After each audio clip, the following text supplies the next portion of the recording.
नमस्कार दोस्तों, आप सभी का स्वागत है मेरे YouTube चैनल अंजन क्लासेस में। दोस्तों, आखिरकार वह दिन आ ही गया जिसका जेटेट अभ्यर्थियों का बेसब्री से इंतज़ार था। सहायक आचार्य जिन्होंने भी परीक्षा लिखा था, उन सब को काफ़ी दिनों से इंतज़ार था कि कब उनका रिज़ल्ट आएगा। फाइनली उन सभी का रिज़ल्ट आ गया है और आप देख सकते हैं यहाँ आज का नोटिस है।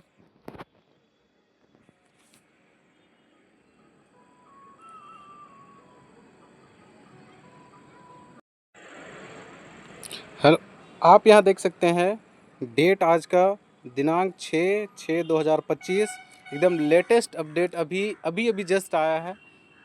सहायक आचार्य अभ्यर्थियों के लिए बहुत बड़ी खुशखबरी है। रिज़ल्ट फाइनली झारखंड कर्मचारी चयन आयोग ने दे दिया है और जिसका सबको इंतज़ार था, आखिर वह दिन आ ही गया। यहाँ पे डेट मेंशन कर दिया गया है दोस्तों। यह जो डीवी बुलाया गया है डॉक्यूमेंट वेरिफिकेशन के लिए, फाइनल रिजल्ट इसको नहीं मानना है दोस्तों। यह डीवी है, डॉक्यूमेंट वेरिफिकेशन, जिसका डेट यहाँ पे दिया है 9/6/2025 से 13/6/2025 तक। आपको सुबह 10:30 से 1:30 बजे तक प्रथम पाली, उसके बाद 2:30 बजे से 5:30 बजे तक द्वितीय पाली 2 पालियों में होगी। और यहाँ ये भी लिख दिया है कि दोनों पालियों के अभ्यर्थी जांच शुरू होने से 1 घंटा पहले जांच स्थान पर निश्चित रूप से पहुंच जाए, है ना। थोड़ा अर्लियर जल्दी पहुंच जाना 1 घंटा पहले, ताकि वहाँ पे सारा अपना व्यवस्था देख लेना है। उसके बाद आगे बढ़ते हैं हम लोग यहाँ कि अभ्यर्थी जांच हेतु ऑनलाइन आवेदन में जो भी प्रविष्टि किए हैं, यहाँ पे नंबर 2, यहाँ सबसे इम्पोर्टेंट चीज़ देखना है हम लोग को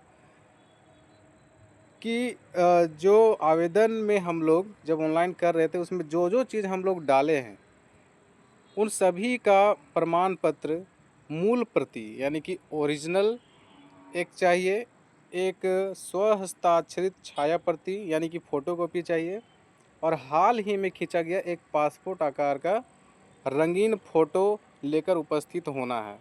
ये ज़रूरी कागजात आप सबको लेकर के जाना है। उसके बाद जो अभ्यर्थी प्रमाण पत्रों की जांच में उपस्थित नहीं होंगे अथवा वांछित प्रमाण पत्र प्रस्तुत नहीं करेंगे, उन्हें अलग से समय नहीं दिया जाएगा। एकदम स्ट्रिक्टली यहाँ पे मेंशन कर दिया गया है। तथा उनकी अभ्यर्थिता समाप्त करने पर आयोग निर्णय ले सकता है। ठीक है। जांच हेतु वांछित प्रमाण पत्रों जो ऑनलाइन आवेदन में आप डाले हैं, उनका मूल एवं स्वहस्ताक्षरित छाया प्रति नीचे दिए गए क्रम में, मतलब क्या क्या चाहिए वो सारा डॉक्यूमेंट नीचे दिया हुआ है। जैसे सबसे पहले नंबर में हम लोग यहाँ देखते हैं कि लिखित परीक्षा का प्रवेश पत्र, यानी कि जो 4 पेपर परीक्षा हुई थी 1 2 3 4 सब का एडमिट कार्ड चाहिए। ठीक है। दूसरा, जो शैक्षणिक योग्यता हम लोग ऑनलाइन में भरे थे, उसमें मैट्रिक, इंटरमीडिएट, ठीक है, इन सब का भी प्रमाण पत्र चाहिए, वो भी ओरिजिनल चाहिए। ध्यान देंगे, जो ओरिजिनल होता है, मूल प्रति जो होता है वही लेकर के जाना है, जो यूनिवर्सिटी से, ठीक है, मिलता है। उसके बाद ग नंबर में हम लोग देखेंगे यहाँ पे कि पद के अनुरूप, मतलब जो जो वांछित योग्यता है, ठीक है, जो जो योग्यता होना चाहिए यहाँ पे एक बार फिर से दे दिया है, ताकि किसी को कोई दिक्कत नहीं हो, है ना। जैसे पहला में लिखा है कि आवेदित विषय में स्नातक अथवा इसके समकक्ष और प्रारंभिक शिक्षा में द्विवर्षीय डिप्लोमा, चाहे वह किसी नाम से जाना जाता है, ये 1 to 5 का है। उसके बाद दूसरा नंबर में लिखा है न्यूनतम 50% अंकों के साथ आवेदित विषय में स्नातक एवं शिक्षा शास्त्र में 1 वर्षीय स्नातक, ये बीएड या बीएड जिसको कहते हैं, ठीक है। ये सब इनमें से, मतलब ये सब होना चाहिए, है ना। उसके बाद इधर नीचे भी दिया हुआ है चौथा नंबर में, इसको आप लोग देख लीजिएगा कि 50% अंकों के साथ उच्चतर माध्यमिक, 4 वर्षीय प्रारंभिक शिक्षा शास्त्र में स्नातक या BLED। उसके बाद 50% अंकों के साथ उच्चतर माध्यमिक या 4 वर्षीय BSc एड, मतलब इनमें से कोई एक चाहिए। ऐसा नहीं कि सभी होगा, कोई एक भी चलेगा, है ना।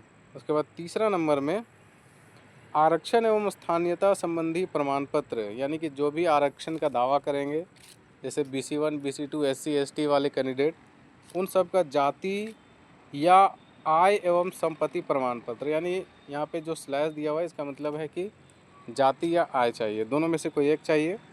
स्थानीय प्रमाण पत्र चाहिए, ठीक है। और सबसे बड़ा जो यहाँ पे पेचीदा चीज़ है और सबको टेंशन देने वाला है, वो चौथा नंबर का पॉइंट है कि जेटेड प्रवेश पत्र, ध्यान देंगे इसको, जेटेड प्रवेश पत्र एवं उत्तीर्णता प्रमाण पत्र। कहने का मतलब है दोस्तों कि 2016 में या 13 में जेटेड की परीक्षा हुई थी। उस समय जो एडमिट कार्ड आपको दिया गया था, अगर उसको संभाल के रखे होंगे तो ही आपका DV हो सकता है। उसका एडमिट कार्ड चाहिए, और जो मूल प्रमाण पत्र है जो पास किए हैं आप, वो तो चाहिए ही, और उसका एडमिट कार्ड भी चाहिए।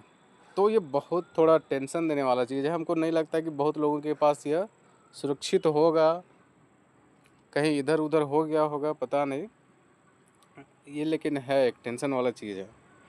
पांचवा है कि खेलकूद कोटा या भूतपूर्व सैनिक दिव्यांगता श्रेणी आरक्षण संबंधित प्रमाण पत्र अगर जहाँ ज़रूरत है वो देना है। उसके बाद छठा में है कि पारा शिक्षक से संबंधित पहचान पत्र, यानी कि आप पारा शिक्षक का दावा कर रहे हैं तो उसका प्रमाण पत्र होना चाहिए। उसके बाद अनुभव प्रमाण पत्र होना चाहिए जहाँ लागू हो, ठीक है। और सबसे इम्पोर्टेंट है, यहाँ पे नोट में लिखा है कि किसी प्रमाण पत्र की वर्तनी में अगर गलती है, त्रुटि है, तो उसके साथ शपथ पत्र लगाना होगा, एफिडेविट लगाना होगा, ठीक है। पहले से लगा लेंगे तो ज़्यादा उचित रहेगा। ये सब ज़रूरी कागजात आपको साथ में लेकर के जाना है। अब हम लोग यहाँ थोड़ा सरसरी निगाह से देख लेते हैं कि कितने लोगों का DV के लिए बुलाया गया है। 9 तारीख को आप देख सकते हैं, डेट यहाँ पे दिया है। सेकेंड शिफ्ट में 2:30 बजे से इन सब का DV होना है।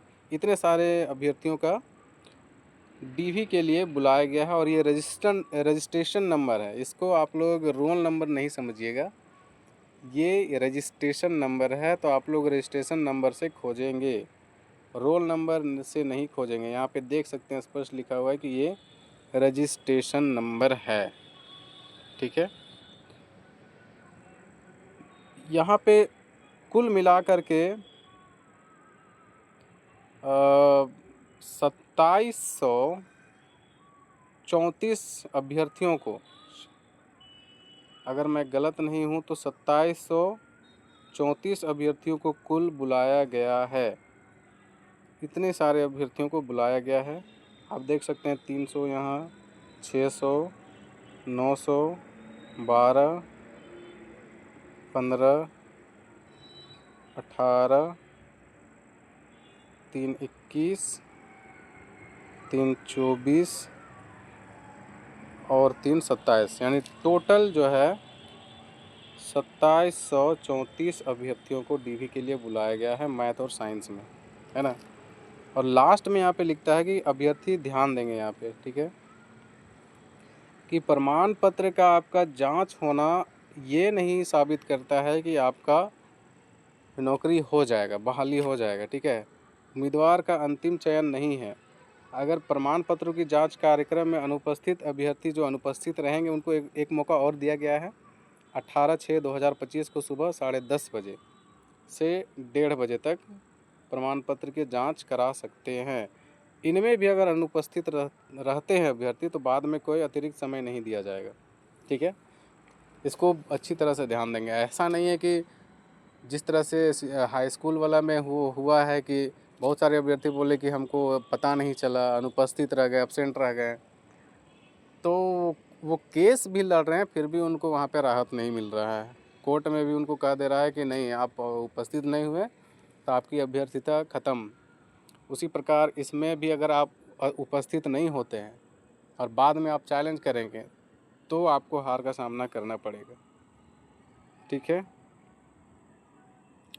उसके बाद आगे यहाँ लास्ट में लिखता है कि आयोग आवश्यकता अनुसार रिक्ति के परिप्रेक्ष्य में इस सूची में अंकित अनुक्रमांक से भिन्न अभ्यर्थियों को भी प्रमाण पत्रों की जांच हेतु आमंत्रित कर सकता है। यानी कि यहाँ जो अभी रोल नंबर दिख रहा है या रजिस्ट्रेशन नंबर दिख रहा है, तो उसके अलावा अगर इससे भी सीट भरता नहीं है तो अतिरिक्त और विद्यार्थियों को बुलाया जाएगा। ऐसा नहीं कि इसको अंतिम नहीं मान लेना है, और अंतिम होगा भी नहीं, अभी और डीवी आना है, क्योंकि इनमें से बहुत सारे अभ्यर्थी छटेंगे भी जिनका प्रमाण पत्र गलत होगा या कुछ होगा।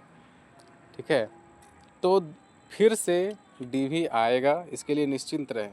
ठीक है, फिर मिलते हैं अगले वीडियो में। आप सभी से शुभ रात्रि, जोहार, जय झारखंड।